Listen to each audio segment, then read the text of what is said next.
All right, welcome to our channel Philosapiens, where we critically examine the claims and concepts of religions, from the philosophical underpinnings of theological arguments to the social and political implications of religious beliefs. We delve into the complexities and challenges of religious thought. Um, we have a very special stream tonight, ladies and gentlemen, and we have a very special guest tonight. So it is our immense pleasure to welcome a philosophical prodigy, Joe Schmid, to our channel. At an age when most of us are just beginning to find their footing, Joe has already made a significant impact in the world of philosophy. With over a dozen journal publications and 2 books to his name, all achieved before completing his undergraduate degree at Purdue University, Joe is truly a wonderkid of philosophy. And if you ask me, I would say a Mozart of philosophy, if you will. Joe is pursuing his PhD at Princeton University, where his primary research focuses on the fundamental questions of metaphysics, philosophy of religion, philosophy of time, and metaethics. His work has been recognized and published in leading journals such as Mind and the International Journal for Philosophy and Religion, demonstrating his exceptional scholarship and insight. Through his blog and YouTube channel, Majesty of Reason, Joe shares his thoughtful perspectives and engages with fellow thinkers, showcasing his passion for philosophy and his ability to make complex ideas accessible. Today, we are honored to have Joe join us for a thought-provoking conversation on contingency argument that promises to enlighten and inspire. So, without any further ado, please welcome the remarkable Joe Schmid. Joe, how are you doing? I'm doing well. Thank you for the very kind introduction. I don't believe I merit all the praise that you mentioned, but I do appreciate it. And if people want, they can check out my YouTube channel, Majesty of Reason, Yeah, where I but what host. I'm gonna do is, Joe, I'm gonna just show them your first thing first. I'll show them your book. So anybody who's interested, please go and check out Joe's book. It's published with Dan Linford, another person I'm really, inspired by, and would love to have him on the show as well sometime in the future. So this is the book. Get your hands on it if wherever you can find it. I don't know if it's available in this greater subcontinent area or not, but do check it out. Yeah, and if they can't And afford it, if people can't afford it, you can email me, and I have ways to help you. So I will say that. yeah, and now I'm gonna present. I think those of you who haven't seen Joe's channel, I highly doubt that people who come here haven't seen your channel. But this is Joe's channel where he publishes most of his videos, with really engaging conversations on philosophy and real deep thoughts with world's leading philosophers such as Graham Oppy, Alex Malpass, Josh Rasmussen, and you name it. Basically, I think Joe has been engaging with almost who's and who of philosophy on his channel. So do check it out as well. And there's another link that I would like to present, and that's Joe's blog. Give me just 1 minute, and I think here is Joe's blog. So do check that out as well. And please, anybody who listens to this stream, go and subscribe to Joe's YouTube channel and support Joe in any which way you want to, you know, uh, you can support basically. And we have one of our main, uh, co-host, Mahaden, is also here, Joe. Awesome. Hey, how you doing? Doing well. That's good. He's a fellow football fan. Let's go. Yeah. So, I'm excited. I'm excited for the Joe, Euros today. Joe, just mentioning that, as I said, all of us are from Greater Indian subcontinent. I'm from India. Khali is from Pakistan. Mahadan's ancestry traces back to India and Bangladesh, but he's born and brought up in UK, basically. So he's a major English, football fan, basically, and he'll be supporting the team. I don't know which one you are supporting, but yeah, you know which one he's supporting. Yes. Nice. All Yeah, right. I'm looking forward to the game. All right. Joe, before anything, I'll ask you two small questions. how did you get attracted to philosophy at Martin, I such think a Martin young? wants to say something. Sorry, just Martin wants to say something maybe. No. Martin? Okay. I'm just sorry for coming a little bit late. Nice to meet you, Joe. I think Nice this to is meet the you as first well. time we've ever talking. I've watched your videos for a while, so you're almost like a celebrity here. Yeah. So you're like, you're like a celebrity. You may as well be a scientist, like Stephen Hawking or something. You know. So, Yeah. so, Nice to meet you so as we, well. yeah, we appreciate that you're here. I'm sorry for coming late. Hopefully now we can have a good stream. Yeah. Absolutely.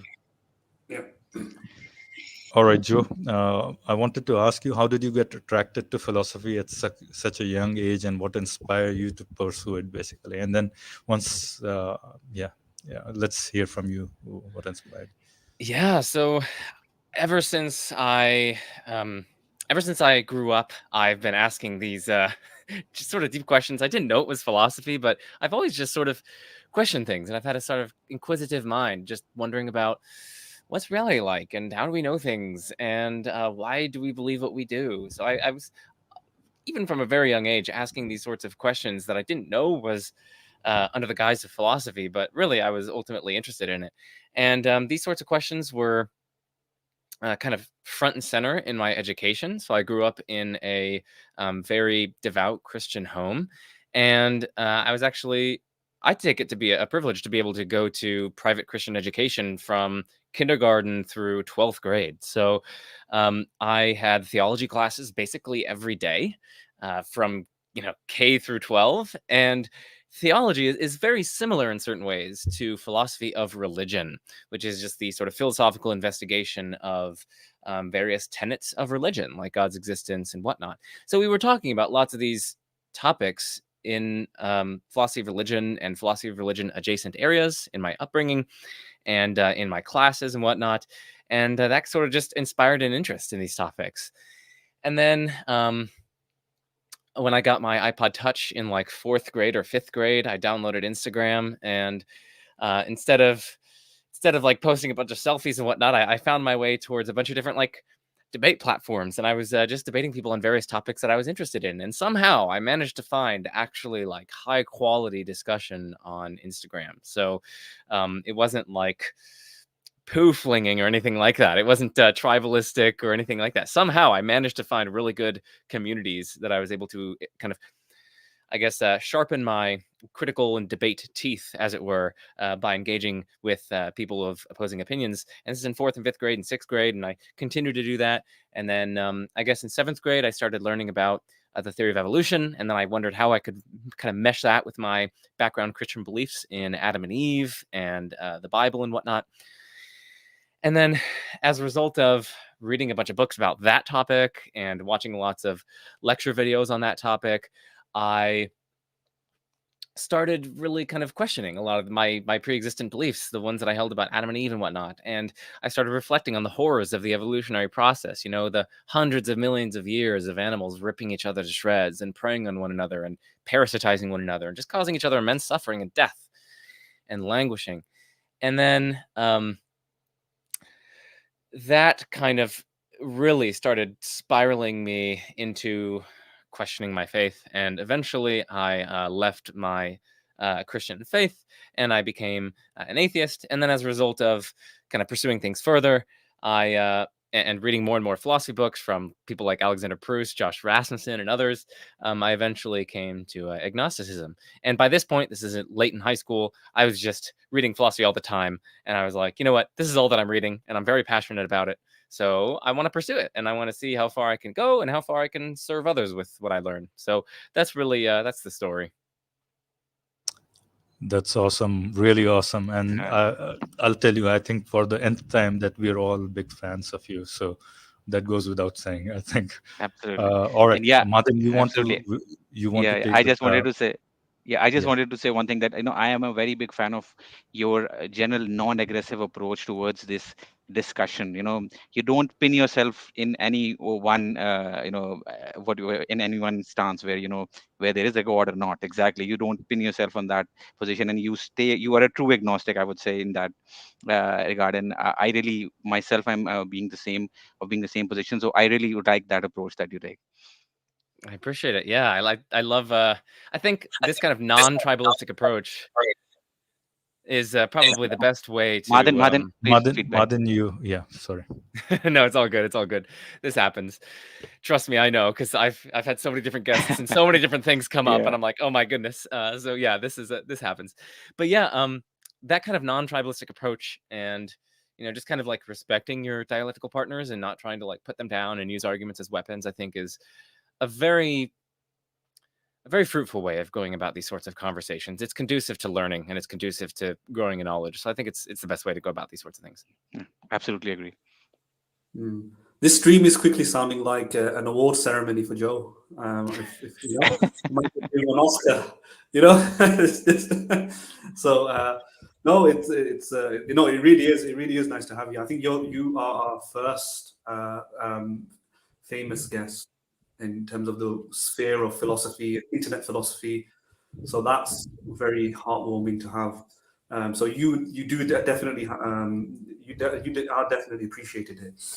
Okay, so great, yeah. So the topic that we're going to be talking about, Philo, do you want to say anything before I try to take over? No, go ahead, Madan. Go ahead. I think let's jump straight away into our topic of the day, basically. Yeah, so we're obviously dealing with the contingency argument, and the contingency argument, it really is more like a family of arguments under the cosmological argument head family, let's say. So a sub-family, which is contingency, and then under the contingency argument, there's many different versions of the contingency argument. So what are we talking about? I don't know. Yeah, so when we say contingency argument, whose contingency argument is a real important question. So obviously you can't cover all of them, and we don't expect you to, and we can't cover all of them. So I suppose that what we're going to be doing is talk about a very generic, maybe contingency argument, or the very basic one, especially given that this is an introductory video for you. It allows you to show off your thoughts. It allows you to engage with our audience, who comes from various different backgrounds. Some of them are very familiar with philosophy, some of them are not. So if you want to give a watered down version of what the contingency argument is, maybe you want to just wrestle all of the contingency argument into one thing, or you might just talk about the most famous, popular, generic one. You can go ahead. Yeah. Yeah, absolutely. So I'll go with a kind of generic. Madan. There we go. Yeah, no worries at all. So I'll go with a kind of a generic style of contingency argument. As you rightly point out, there are many different kinds of contingency arguments defended by a bunch of different authors. So I'll just outline a kind of generic one that I think will be representative of mostly what the argument is getting at. So first up, we need to get some definitions on the table. So what is a contingent thing?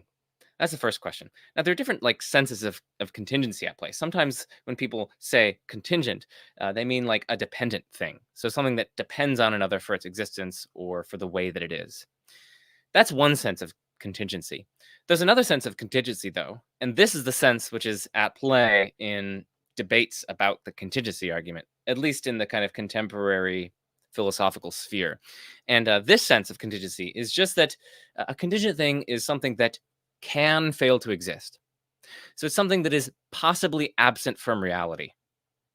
So here, I've got my water bottle here. And very plausibly, my water bottle here is a contingent thing in that it can fail to exist. It's possibly absent from reality.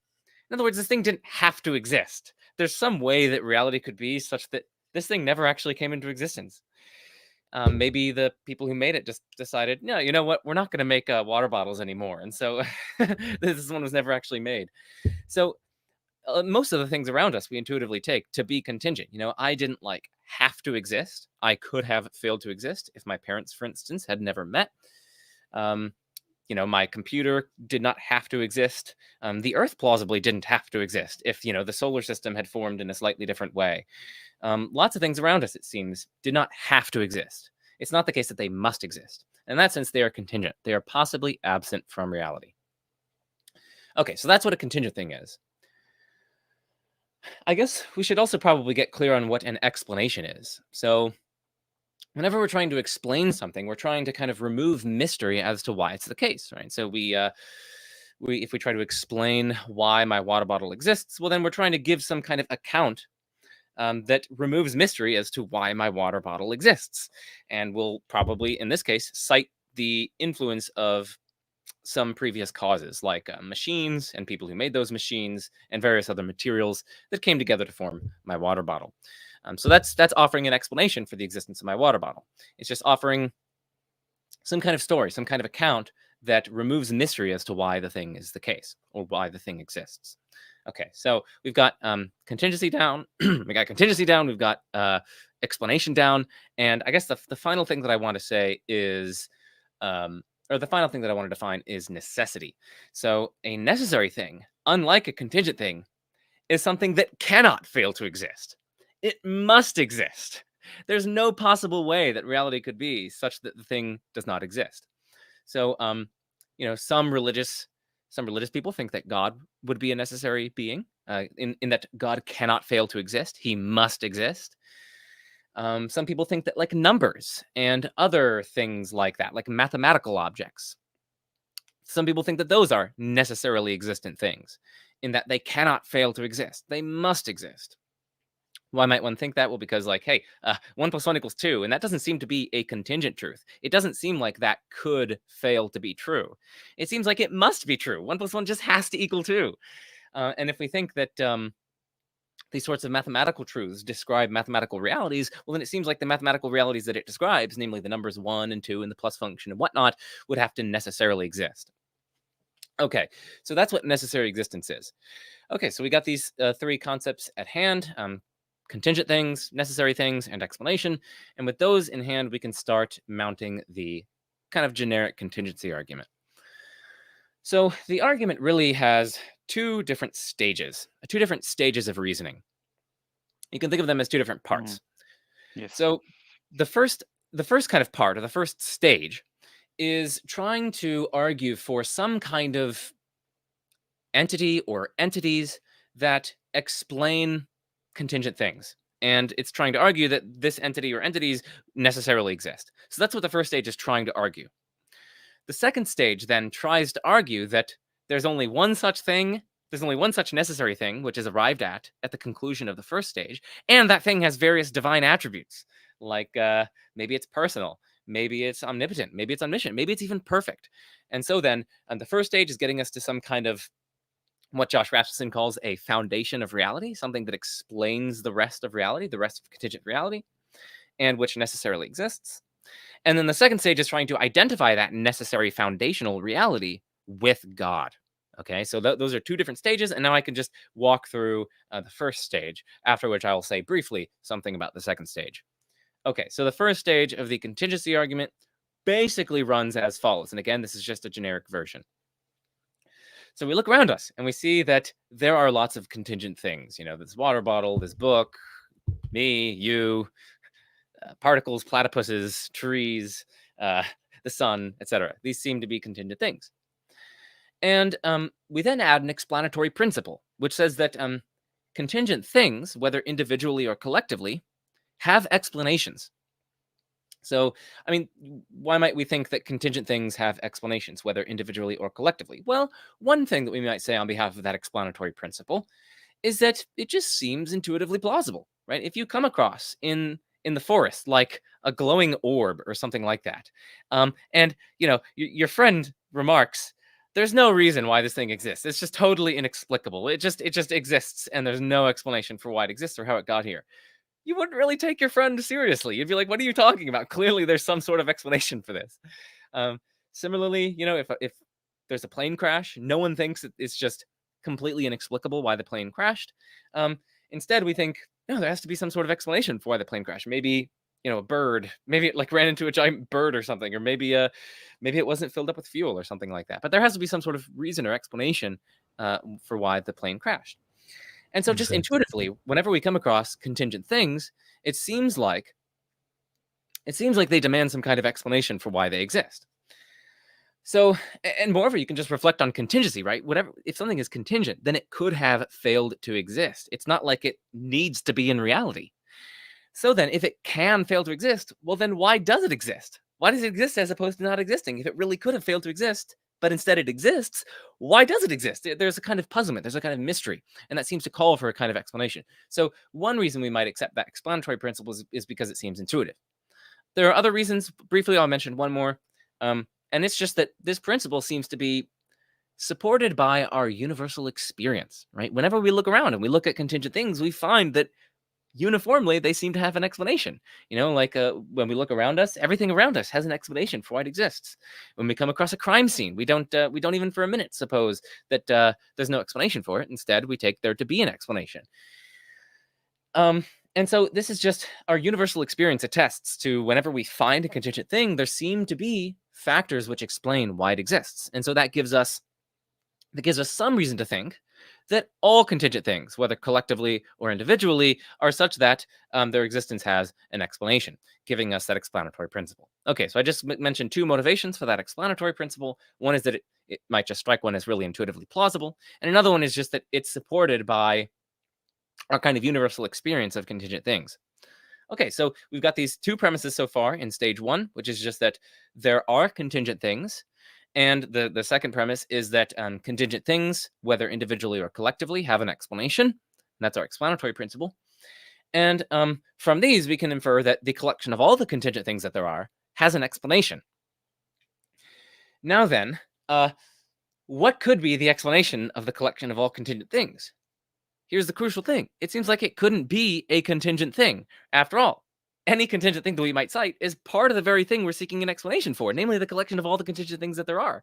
Right? If we're trying to explain all of the penguins, if we're trying to explain the collection of all the penguins that there are, it's no use citing a penguin. That's just citing part of the very thing we're seeking an explanation of in the first place, right? So you would give a kind of circular explanation if you were to cite a contingent thing in explaining the collection of all contingent things.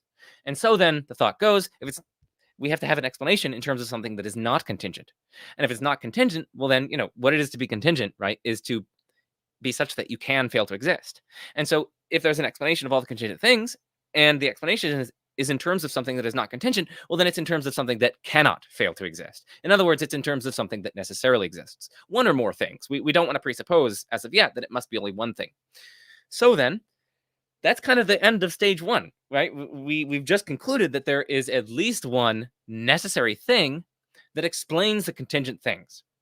So that's stage one. And then stage two tries to say, well, hey, there's only one such thing, and it's God. Okay, so then I'll briefly... No. So before we move on to stage two, right? You've done perfectly well to articulate the contingency argument just to get to a necessary thing, and I don't want you to dehydrate yourself. It won't be a conversation otherwise, and you won't enjoy it that much if you just had to teach everybody everything, right? So there's a lot there that you've said about the contingency argument, and it does seem like the very basic version of it. Everybody could really understand it. You explained it very intuitively. So contingent things are things that could have failed to exist. Necessary things are that which must exist in all possible worlds, right? It could not fail to exist. You may give examples like 2 + 2 = 4. Triangles must have all three sides and add up to 180 degrees. This cannot fail to exist, must exist in all possible worlds. And you might say something like maybe Mahdeen, say somebody who could have failed to exist, which makes me feel a bit bad, right? That I wish I was necessarily like a triangle, but I'm not. I could have genuinely not have existed. But you're still there, Madan. You're still there. So be happy about it. Yeah, at least in this one world. This one world, I'm happy that I exist. But so I could have failed to exist, and that's So, and you mentioned something interesting there that I wanted to kind of probe you on, which is the how we kind of get to this kind of distinction, right? And it seems as though contingency is first of all, for contingency, it's not like an a priori truth. It doesn't seem like it. It's not like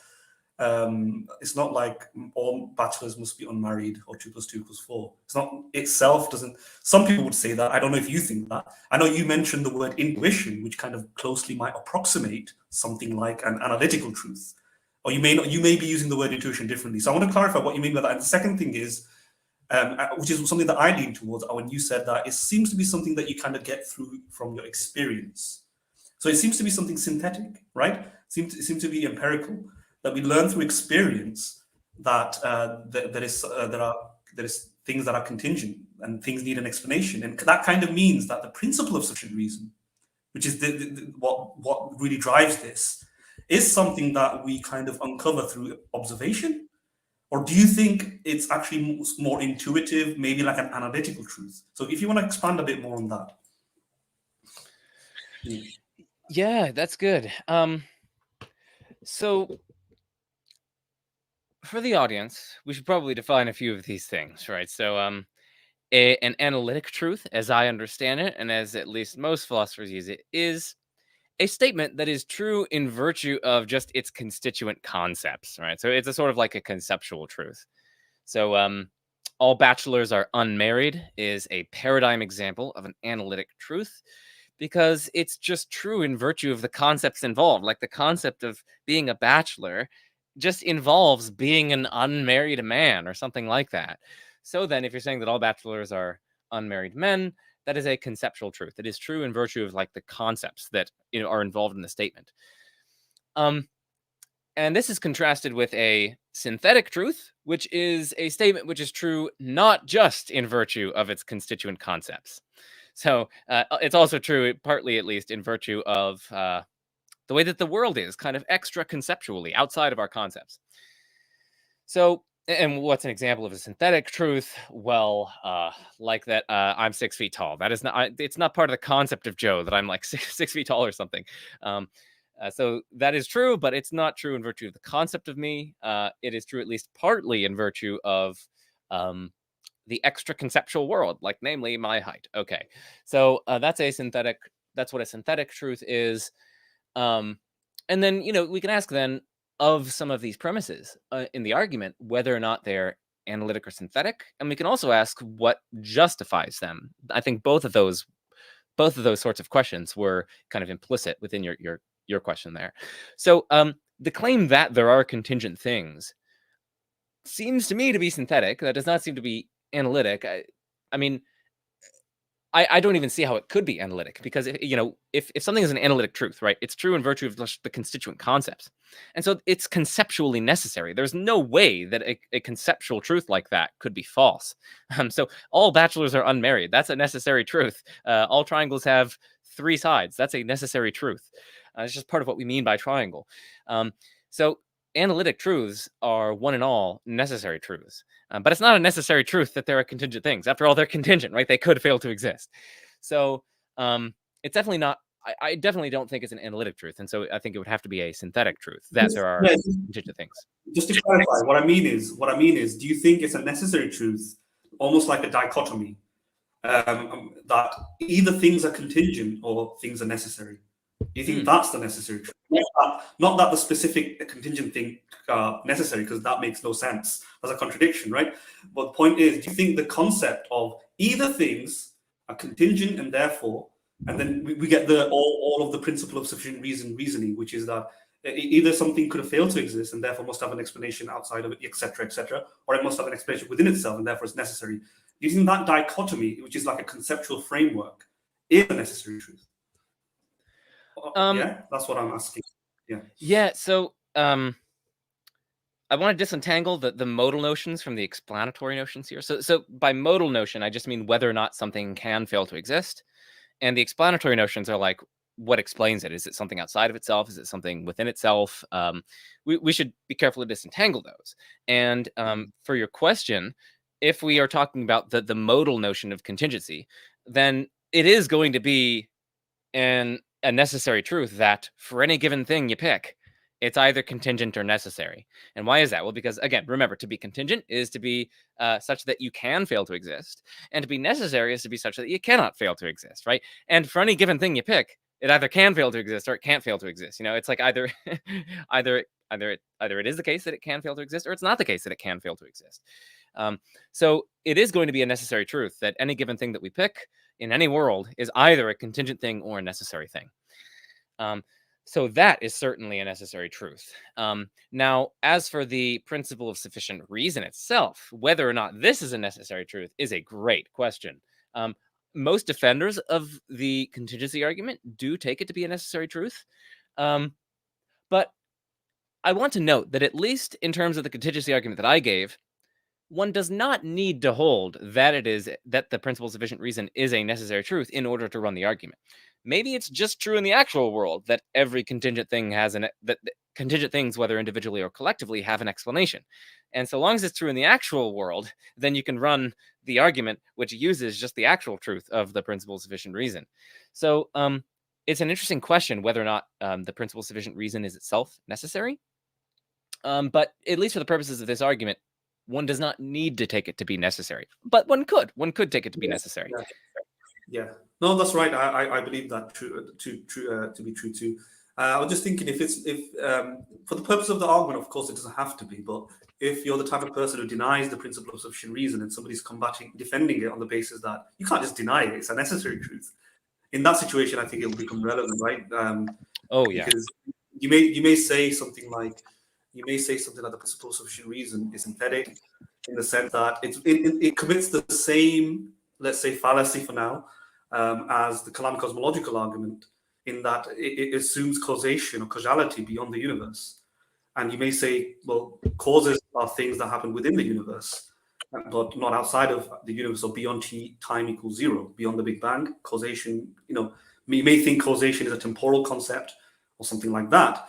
And you may make a similar argument that the principle of sufficient reason, that certain things needs an explanation outside of itself, at least dealing with that part, that is just another way of saying all effects require causes. And it commits the same fallacy in the sense that it's true that things require explanations outside of itself, but is this a universally true rule? Well, is it, in the same sense, is causality a true rule? Does it apply outside of the Big Bang? Well, no, it might not. Somebody may say that, right? It may not. You might be committing the fallacy of composition, let's say, somebody may say. And maybe you're committing the fallacy of composition as well when you're trying to think that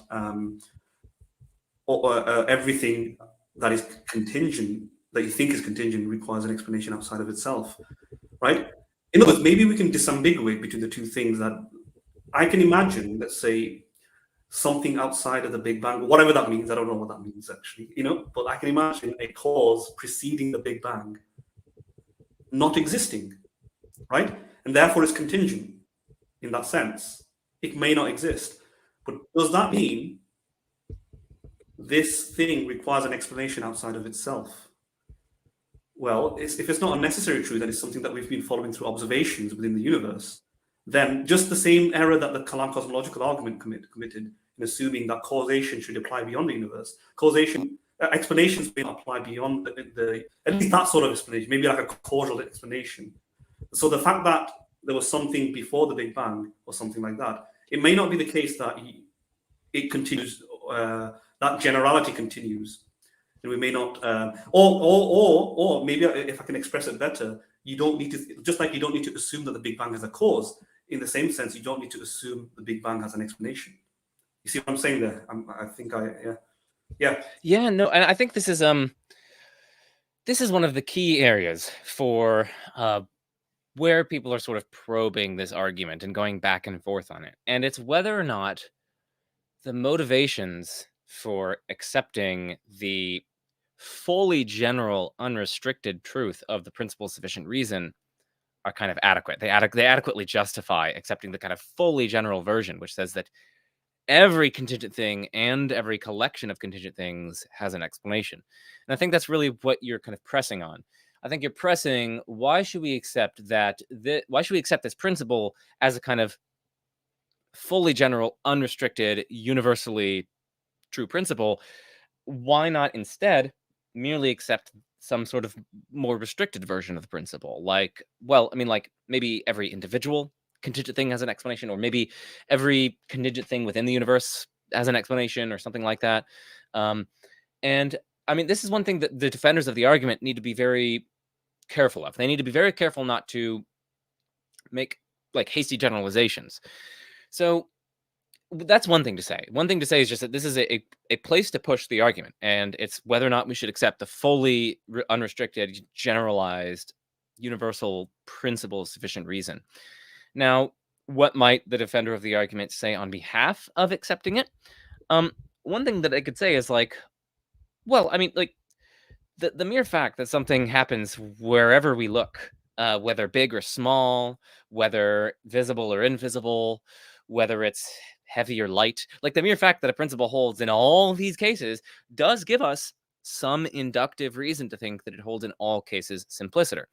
This is why we think that, from the fact that gravity has been observed to hold everywhere on Earth and everywhere that we've looked, that we can infer that it holds everywhere in the universe. And it doesn't just hold, it doesn't hold everywhere but this one kind of planet on the outskirts of the Andromeda Galaxy or something that we've never examined. We can garner inductive evidence for these kinds of principles by seeing that they apply everywhere in our experience and examining just examining, like, do they apply to things big and small? Do they apply to things far, far away and close? Do they apply to things on large spatial scales, small spatial scales, etc.? So I think that's one thing they'll say in response. It's not so much a fallacy of composition, inferring that a whole has a property simply because the parts have a property, but it's rather just standard inductive reasoning, saying that the unobserved is likely to be similar to the observed. And that's really what induction is. We take observed cases and we generalize to unobserved cases. Just like with the gravity, we take, gravity works everywhere that we've observed, and so that gives us reason to think that it holds even in places that we haven't observed, like that one planet in the outskirts of the Andromeda Galaxy. Of course, it's not proof. It's not like deductive. We can't be absolutely certain that it's going to hold there, but the fact that the principle does hold everywhere in our experience does seem to give us some reason to think that it holds everywhere. And that's just kind of standard inductive reasoning. So that's one thing they might say in response to the charge of the fallacy of composition or hasty generalization. They might just say, well, this is just standard inductive reasoning. The second thing that they might say before I turn it over to you is they might just say, when we reflect on sorry, it is like it just thundered very loudly outside, and so I'm like, Okay. and there's like a window right next to me, so like I'm shook. But okay, the second response that someone might give to this charge is that I mean, it might strike them. I mean, maybe you don't share the intuition, but it just does strike a lot of people that even if we're talking about the whole universe as opposed to things within the universe, like it still seems like so long as it's contingent, it seems like it calls for some sort of deeper explanation. Like it genuinely could have failed to exist. The universe could have been totally absent from reality. Well, then given that it is in reality, why? Like, what explains why it falls on the existence side of the dichotomy as opposed to the non-existent side of the dichotomy, as it were, just be kind of metaphorically? One might just find it intuitive that given that it's contingent, there should be some kind of explanation, some account as to why it is in reality rather than not. So those are, and that's not appealing to any sort of illicit reasoning. I mean, it's just going on, it's just basing one's conclusions on the basis of what seems really plausible to one, and that's just good kind of standard practice. So those are two ways that they might respond to that, and they might say it's standard inductive reasoning, or they might just say they might appeal to intuition. Yeah, so I'd like to point out over here is that the very people who are trying to defend this argument, particularly who are trying to conclude the existence of God from this argument, I think as far as I know, they often use this problem of induction whenever it is not convenient. It is convenient for them. They want to point out the problem of induction as a problem in science and in the world. Whenever we try to use our intuition and our general understanding of the world, when we apply it to, let's say, their worldview, and we try to criticize their worldview, they would just bring up the problem of induction, and they would say that no, you cannot use it because there's a problem of induction, and you can never be certain. You cannot arrive to absolute truth using the rules of induction. So if they want to use the induction based reasoning, but then they want to also want to use the problem of bring up the problem of induction when somebody uses it to somebody uses induction to argue against their position. I think so. I think that would be a very inconsistent way to deal with an argument, or to have a very inconsistent worldview, right?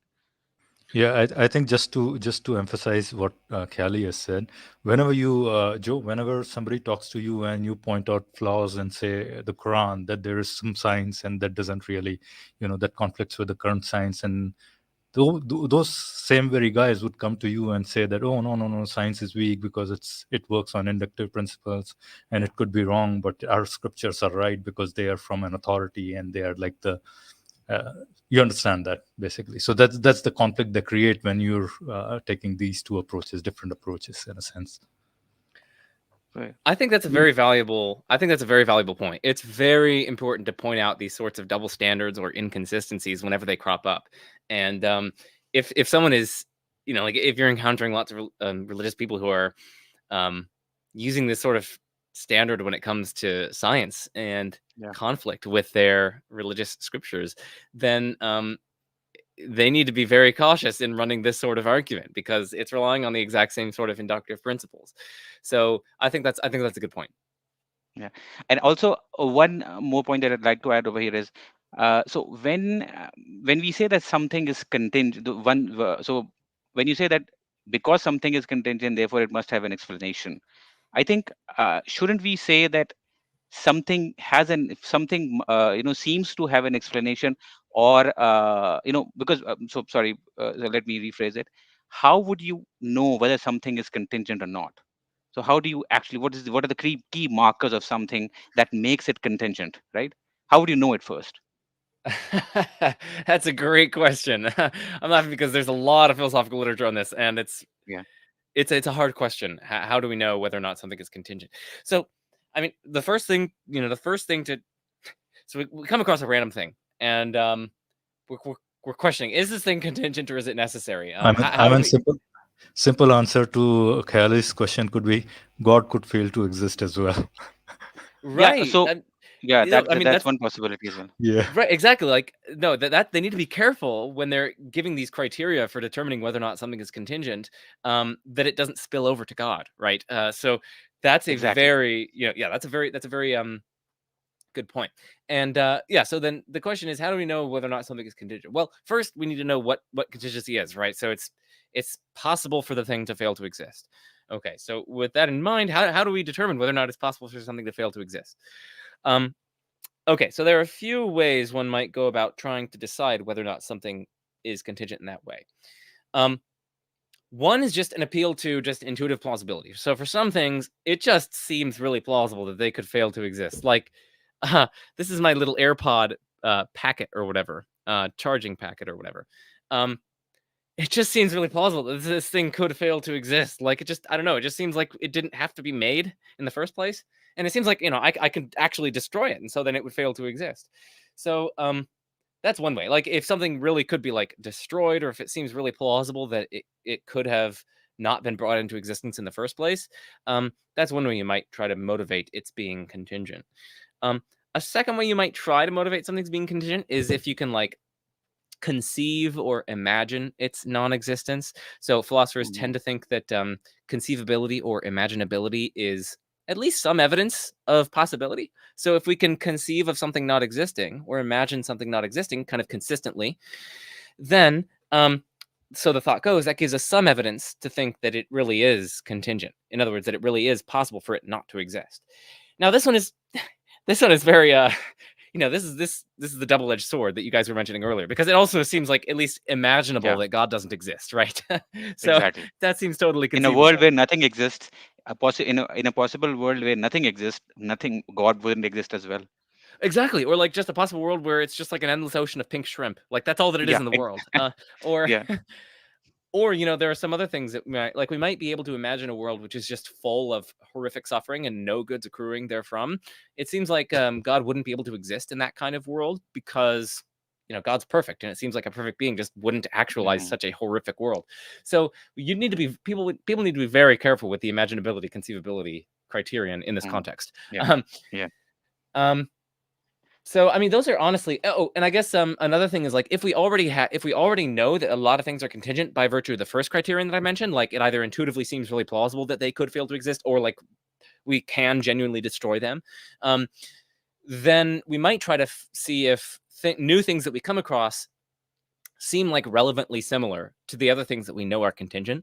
So, like, if I came across one of these things and it was black instead of white, Yes. then I mean that doesn't seem like a relevant difference. It doesn't seem like that could make a difference with respect to being contingent or necessary. And so if I know that this white one is contingent, well, then I have good reason to think that the black one is contingent as well.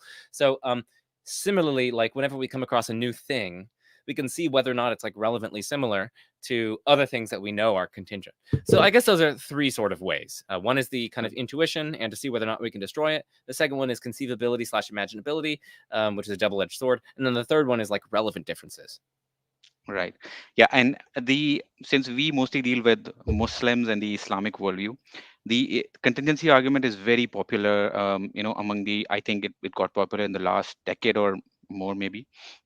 And the version they use it, I think the most often the used definition of contingent being is not whether it fails to exist or whether it can fail to exist. Rather, the version they use is whether it's something can be conceived to be other way. So if it is possible for us for that thing to be in any other way, for example, the example that you just gave, for example, the earpods box that you have, it's white. So they'd say, well, it's conceivable that it could have been black, or it could have been a bit larger or a bit smaller.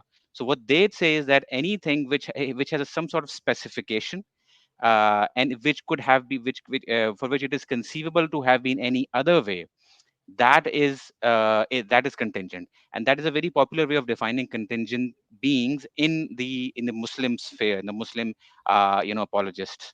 So, and that is where I think a big problem arises. And most of them, I think, fail to understand that this problem, I think, in many ways applies to their version of God as well. But Yes. exactly, because when it comes when we look at their version of God, I think there are many things that we can conceive of in a God, but in their God it's certain way, and but we could conceive it any other way. For example, a very good view, a very good possibility, or one of the possibility is they conceive of God as being good, but or being merciful. But why is that necessary? He could have been a very evil being, one who loves suffering. So that is a kind of a possibility which I think which they will have to deal with if they use their version of the definition of contingent being. And I just brought that up because that is very popular definition among Muslims. Right. I No, think. that's yeah. Go on. Sorry, Go on. Joe, go ahead, please. Okay. Go ahead. Okay. Yeah. So I think that's a good point. And like as we were just mentioning, like it is conceivable that God is otherwise in various ways. Like we were just even in fact conceiving of worlds in which God doesn't exist at all. Right. Right. So I think that's by their own lights. If that's how they're defining a contingent thing, God's gonna have to be contingent. One other thing that I wanted to mention here is that if anything in reality could have been different, it strictly follows that God could have been different. Why is that? Well, Mm. because Yeah. God is essentially omniscient. In other words, God Mm. knows everything. And in any world in which God exists, God knows everything. Right. So in the actual world, so suppose, we got my white iPod case or AirPod case. Suppose that it could have been different. So it could have been black.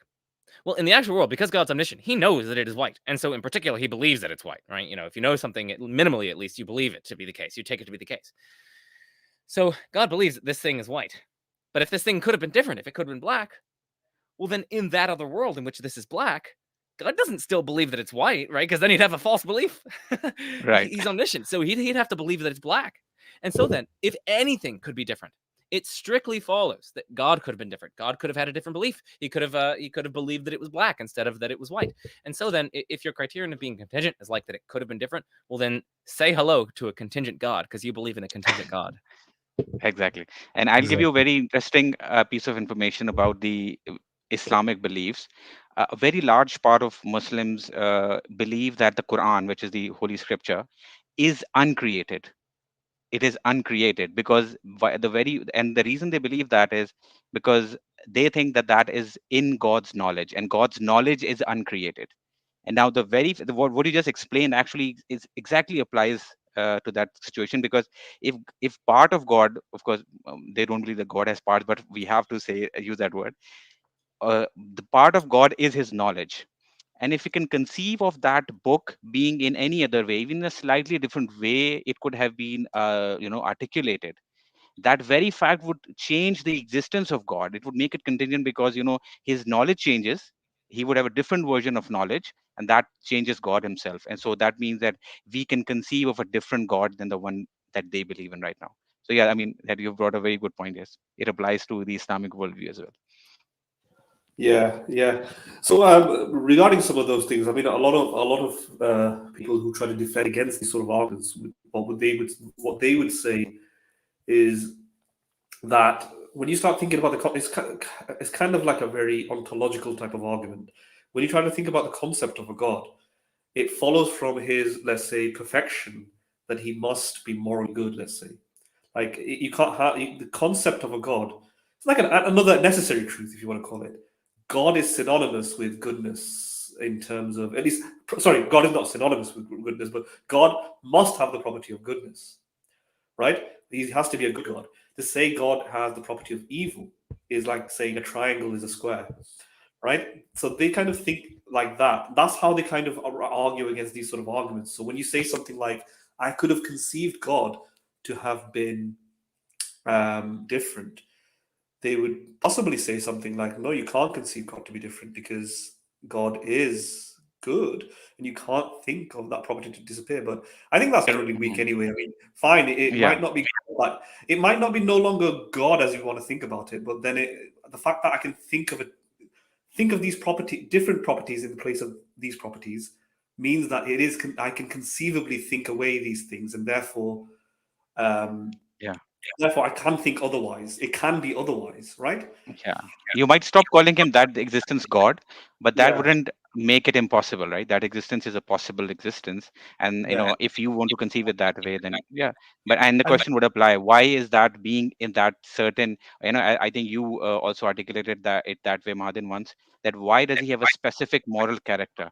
If yeah, his moral character could be other way or could be different, then that would yeah. make it that would make him contingent. Why they're Well, different? yeah, so it's like an ontological type of argument. Like if you imagine perfection, then you're almost trying to imagine the highest conceivable being, and that highest conceivable being can't have the property of malevolence. It must have the property of benevolence, right? So that's the motivation behind it. They're trying to go from perfection, highest level of perfection in a being, and perfection must have and contain goodness, Mm. right? But And if I can ask pose this question to Joe, I mean, Joe, yeah. would you say that contingency argument can or does it point towards a perfect being? Well, that gets Is there any way to prove it, or is there any way this argument can be used? so.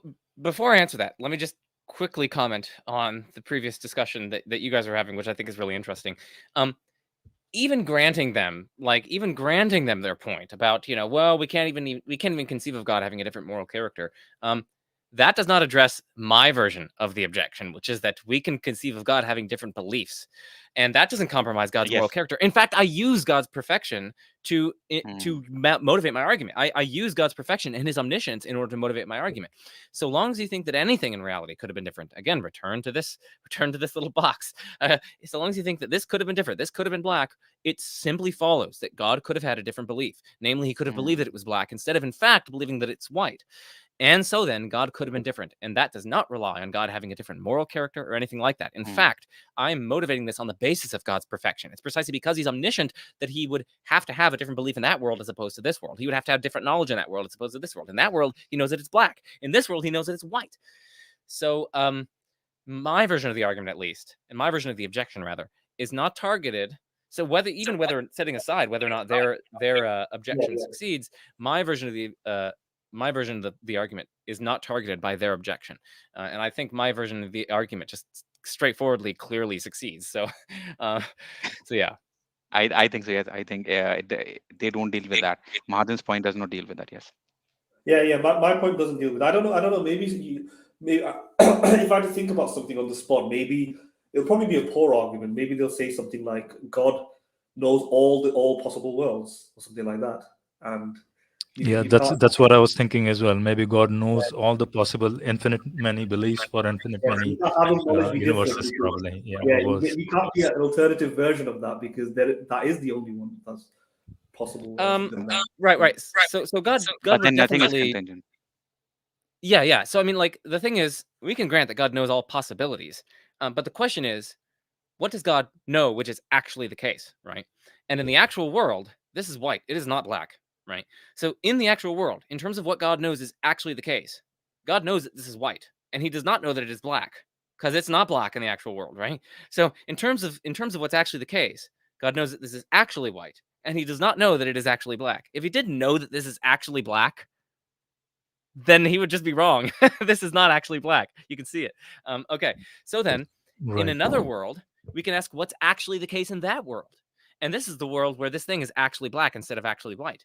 Well, God knows in that world that it is actually black. He does not know in that world that it's actually white, because it's not actually white in that world. So even if God knows all possibilities, all the infinite possibilities, and that kind of knowledge is unchanging, so long as something could have actually been different, it follows that God's knowledge of what is actually the case could have been different, right? So it doesn't actually address the objection, because we can just focus on God's knowledge of what is actually the case, and not just knowledge of mere possibilities. Right. Agreed.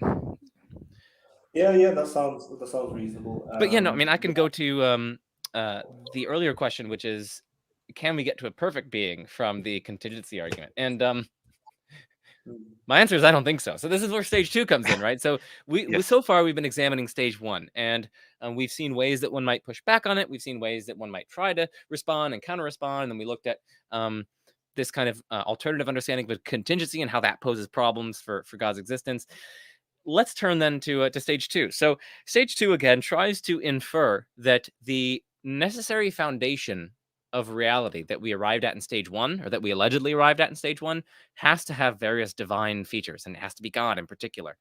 And this stage, I have to be honest with you, I have never found it even remotely plausible.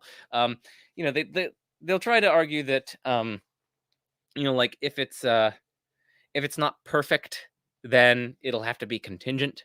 But like, why should I accept that? I don't see why I should accept that. Like, why can't there be a necessarily existent but not perfect being? I don't see any reason to think that that's impossible. Yeah.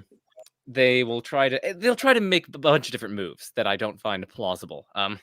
So maybe I'll just turn it over to you if you have any questions about stage 2, because Yeah. maybe do more. So Kylie and I probably know about something like it comes from the Islamic sphere, maybe more so from Islamic philosophy. I think so. I'm not 100% sure about that. People like Al-Ghazali, and they make the argument that Kylie probably knows better than I. Makes the argument that there is, it's the argument from arbitrary limits. And Kylie kind of already gave a clue to that, is that specific things, because we can imagine it to be different. Like if there's an arbitrary limit, that cries out for an explanation because it's contingent. Why is there an arbitrary limit? So an arbitrary limit would be anything that has finitude in it. Finitude, finiteness. It's not unlimited. It is one way rather than another way. Kylie already kind of expanded on that. Like your AirPod is arbitrarily limited to being white instead of being this constellation of different colors it could have been.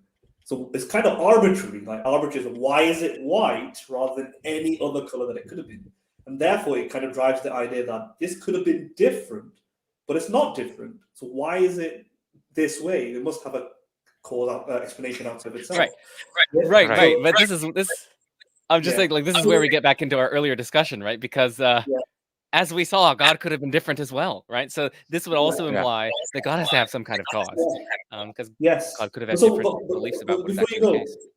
Yeah, before you go into that, what I'm trying to say is that this is how they kind of get the concept of perfection out of it. Because when they start thinking, all right, since arbitrary limits and contingency are closely associated together, like every time I find something with an arbitrary limit, then it's like contingent because it could be different. I must find something that doesn't have arbitrary limits. And what's that? So I keep taking the limits off it, take the limits of everything, and let it expand in size. So it gets more and more knowledgeable, more and more powerful until it hits a peak, which is God, right? So it's kind of like an ontological argument, someone sneaking in here, right? Like that's how we kind of get to the ontological argument as well. So when we start removing the arbitrary limits, we go towards perfection, and perfection goes towards God. And then once we get to God, now we found the perfect example, paradigmatic example of a non-arbitrary limited thing. And that's a necessary thing. It can't be contingent. So finally we found something that is necessary and doesn't need explanation. But Yeah, so because you want to know how it gets from perfection to that. That's how they would argue it. That from, because we can't have something that is arbitrarily limited, we have to start looking to start removing those limits and going towards perfection. Yeah. Right. Yeah. So, I mean, part of this is gonna crucially depend on what exactly is meant by an arbitrary limit. Because it, at least as you were articulating it earlier, one way for something to be arbitrarily limited is for it to be, say, a particular way in the actual world, but it could have been a different way in another world. And so, like, why is it this way in the actual world? It seems to be like limited in a certain respect. But if that's what we mean by an arbitrary limit, well, then God is going to have to be arbitrarily limited by that understanding per the reasoning that I gave earlier, because God is one way in the actual world. He is such that he believes that this thing is actually white. But in another world, he is not that way. In particular, in the other world in which this is black, God in that world believes that it's actually black instead of believing that it's actually white. So God would then have to be arbitrarily limited in at least in that respect, if that's how we're understanding arbitrary limits. Now, there are different ways to understand arbitrary limits. So maybe they're going to say, okay, fine. By arbitrary limits, I don't mean merely that something could have been different. Maybe what they mean is that it has certain properties to like a finite degree. And so then it's like limited in that degree, right? So like this thing has a certain spatial size, it's got a certain temperature. And these are all like degreed quantitative properties that aren't like maximal. They aren't like infinite. Instead, they have a kind of particular finite value. So maybe that's what they mean. Now, if that's what they mean, I say God still has to be arbitrarily limited under that understanding. And why is that? Well, because God has various desires, right? God God. I was going to say God desires that all shall be saved, but that's sort of like in the Christian tradition. I'm not sure if that's the case. I'm not sure if that's the case in the Muslim tradition. But like God wants sinners to repent. God clearly, evidently wanted to create a world. God desires that people be Muslim. God desires that certain, etc. And so God has various desires. And importantly, though, God's desires are not all maxed out in strength. They come to varying degrees, varying levels. It's not as though God, and that's precisely because certain things are better than others in reality, and so he's going to desire the good things more than he desires the less good things, right? So God's going to desire, let's say, 1 billion people converting to Islam, as opposed to one. If God has a button that he could press, and it would result in 1 billion people freely converting to Islam, if he presses it, and if he presses, okay, sorry, he's got 2 buttons, and they just go along with the imagined story. So if he presses the button on God the is right, doing a poor job, by the way, Joe. right, exactly. So he's got a button on the right. If he presses it, 1 billion people will freely become Muslims, and if he pushes the button on the left, only 1 person will freely become a Muslim. Now, both of these are sort of good results, right? At least by God's lights, and so he has some degree of desire for each of these sorts of things to occur. But his desire for 1 billion people freely becoming Muslim is going to be stronger than his desire for 1 person becoming Muslim. And so then he's going to, if he had this choice, he'd press the right button. And what this tells us is that although God has various desires, some of them are going to be stronger than others. And what that means is that not all of his desires can be sort of maxed out in strength. They can't all be infinite in strength, because then they'd all be equal. So God's desires are going to have to come in certain limited degrees. And that's going to imply then that God has to be arbitrarily limited per this previous understanding of arbitrary limits, namely having certain features to a certain degree, but not a kind of infinite degree. So I think that they still can't really avoid God being arbitrarily limited, because again, God desires certain things more than he desires other things. So yeah. Exactly. I think I totally agree with your explanation. And in fact, I mean, I just the version of Christianity that you gave, where God desires people to believe in a religion. God desires people to follow Him, or become Christian. believe, or to believe in him.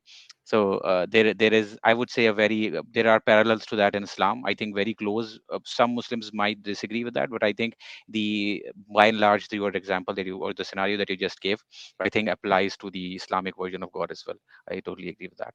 And I think just using discussing the second stage, and Mahadin has already just mentioned the arbitrary limit argument, and I think we have already dealt with it. You have mentioned a few very good points, but just want to explain how they see it and how they want to prove that this stage two argument actually, how they arrive at a God using this stage two argument. And what they argue is that anything having arbitrary limits needs a sort of a conscious agent to decide between these limits. So for example, as you mentioned that your iPods are white, he's so they claim, or they argue that since it could have been black or white, or there was an infinite number of options maybe, and the very fact that one of them was chosen implies that there was a conscious agent who chose between all these options and he selected one of them. And that's how they arrive. They claim that they are, or they argue that that's how they arrive at a conscious being, or a conscious necessary being. And they say, since a consciousness is necessary to decide between all these different options that God might have, that proves that that necessary being is conscious. Just wanted to explain. I think we have already dealt with the arbitrary limits argument, but I just wanted to give you or explain to you how it's a very popular version of Islamic, or the Islamic version of using the contingency argument is this. It's a very popular version. I'm not sure if you're aware of Muhammad Hijab, Hamza Zossis, or these people who are very popular Muslim apologists. They use this version of the contingency argument, and how they use a stage two argument to arrive at God.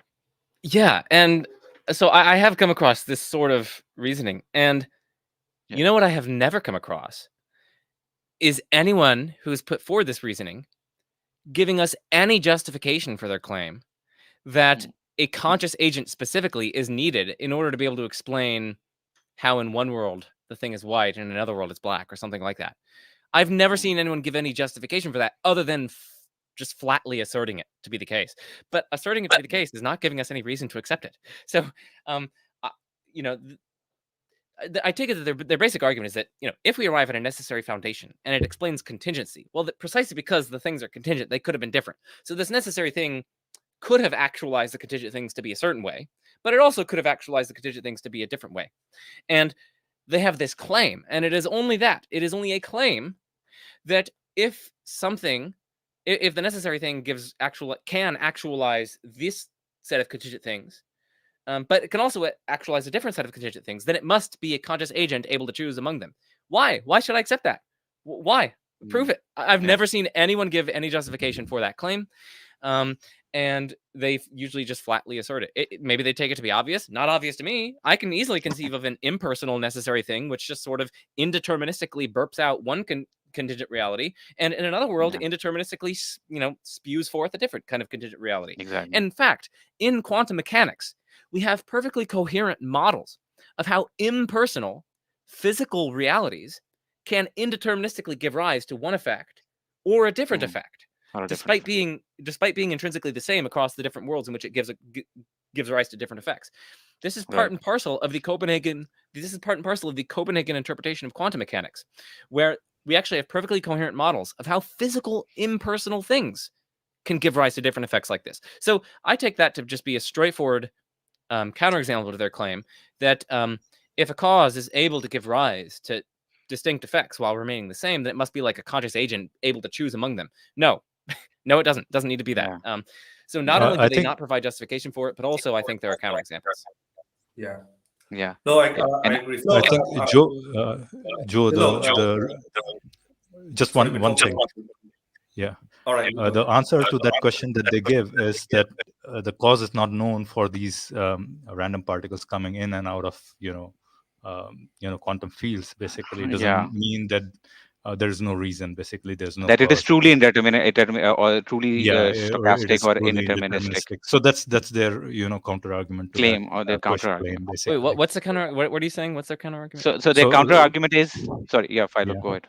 Yeah, so the counter argument to the thing that you posed, that quantum particles come in and out of existence randomly without any cause, basically. So their counter argument is usually that the cause may be not known to us as of now, but there might be cause which we don't know, basically. So that's generally their counter argument usually on that. Well, if I can clarify, so the point was not that these things can come into existence uncaused. The point was instead that they do have causes. It's in terms of the antecedent causal conditions of the system in question, the states of the particles and the indeterministic laws of nature. So the point was that the quantum events do have causes, but the causes don't necessitate the effects. Given the same causal conditions, different effects can obtain. The particle might go through the right slit, or it might go through the left slit. Yeah, and what that shows is that when you have a cause, and the cause can give rise to different effects. In one world, so the particle goes right, and in another world it goes same left. event could have a different effect depending on. and it's not a conscious agent. That's the crucial thing. This is just an impersonal physical cause. That's not a conscious agent, right? So then it's a counterexample to their claim that you need conscious agency in order to be able to have a cause which can give rise to different effects. It's a sort of counterexample to that. Right. I agree. That makes sense. That does indeed make sense. Yeah, I'm just conscious of the time. I'm not sure, how long we've got left, Philo. Yeah, that's exactly I was thinking as well. So, Joe, we have hit the time that you were wondering. Do we want to cover anything that you haven't covered, you were thinking of? Then maybe cover it for 5 minutes or so, and then we can shut down the stream. Yeah, well, I think we covered most of the things. We covered stage 1, we covered stage 2, and a lot of the points that were made in the kind of sort of apologetic sphere. So I'm actually glad we were able to talk about some of those things. And I honestly don't have much to add. I mean, I think whether or not you agree with contingency arguments, they're certainly very fascinating, and they raise lots of interesting philosophical questions that are very valuable to reflect on and to think about, and they can help sharpen everyone's worldview, whether or not you accept the arguments, whether or not you. And one other thing that I want to mention is, like, for the audience, you don't have to. If you're not a theist, you don't have to reject both stages. You can accept the first stage, but just think that the second stage doesn't work. You can think that there's a necessary foundational reality or realities, but maybe you think it's the universe or a collection of fundamental particles, or maybe it's a quantum field, a foundational quantum field, or maybe it's something beyond the universe that we just don't know. We just don't know what it is. You can hold all these sorts of things and not be a theist. So you can accept stage 1 of contingency arguments and nevertheless reject stage 2, for instance. And likewise, in principle, someone could think stage 2 works, but just reject stage 1. And so then you can sort of think that, well, yeah, if there were a necessary thing, then it would be God, but there's no necessary thing. So I want the audience to keep that in their mind as well, that it's not like an all or nothing game. Like you can accept some aspects of the argument and reject others. You don't always have to reject absolutely everything that is in the argument. So that's another thing that I want to mention. I totally agree with you, Joe, on that. An interesting point that I'd like to mention over here is, I'm not sure if you have seen the debate between Muhammad Hijab and Alex O'Connor. In that debate, Muhammad Hijab used the contingency argument, and what he just said is, he asked Alex, "Do you believe in the necessary existence?" And Alex thought about it a bit, and then he said, "Well, yeah."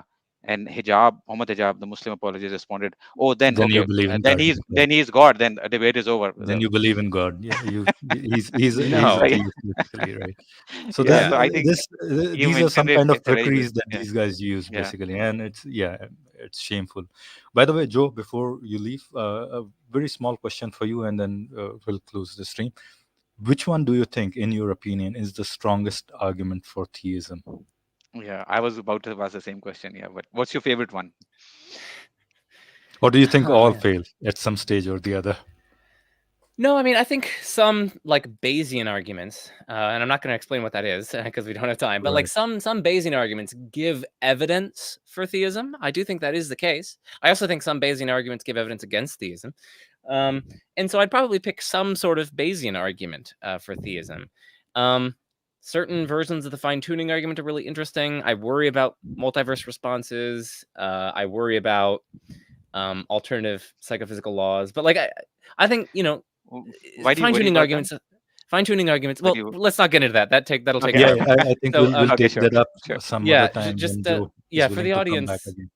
Yeah. For the audience, fine-tuning arguments are interesting. So that's up there for one that I find really interesting, and of course I've got some reservations, but so that's up there. And I mean, contingency arguments are up there as well. I mean, these aren't silly arguments, and they're defended by very well-respected professional philosophers. So contingency arguments are up there, and yeah, that's roughly what I'll say. Yeah, don't you like the transcendental argument? I think. Oh gosh, we're not talking. We're not.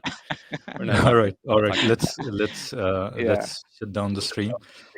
Joe, it's been an absolute pleasure and great honor to have you on the stream, and I hope you'll grace us again some other time. Maybe we'll talk about some fine-tuning argument or something else, or maybe even take contingency argument further. Probably we have discussed it in great detail today. Yeah. So, but yeah, I'm sure all the viewers have enjoyed listening to you. The insights that you have given to them, they're gonna, I hope they, and I'm encouraging them to go to your channel, watch your videos. If they can grab a hand on your book, I'll encourage them to go and do so. So, Joe, thank you very much. Appreciate for dropping by. Yeah, and thank you guys for having me. Thank you for having me. I appreciate it. Thank you very much. Yeah, it was very, very good listening to you. So yeah, we should just close up now. Joe, we wish you come back soon. And Philo, you want to do any further closing statements before we go? Or? No, all I'll say is if you go to Joe's channel, you see if there is a Patreon link or any link, and if you can go and support Joe for what he's doing a wonderful job. And if you can after supporting Joe, and if you can support us as well, go to our Patreon as well and support us. We need all your help basically, because see, this is the kind of Joe, I think philosophy has not too many years, not too many people listen to deep philosophical argument, but you're blessed to be living in the West where there are much more listeners. But here, and that's what we are trying to do, at least change this trend that people are not getting into these really wonderful arguments basically. And it's these arguments make you think deeply basically, and our hope is that impetus is provided to the crowd and greater subcontinent basically. So yeah, absolute pleasure to have Joe here. Guys, thank you very much. Bye bye. And whoever you're rooting for in the Euros, may your team win basically. All right. Awesome. Only Thanks, one possibility can be actualized. Right. All right. Exactly. In different worlds, different teams are winning basically. Right. Well, thanks guys. That was fun. All right. Thanks, Joe. Thank you. Bye bye. All right. Have a good day. Bye bye.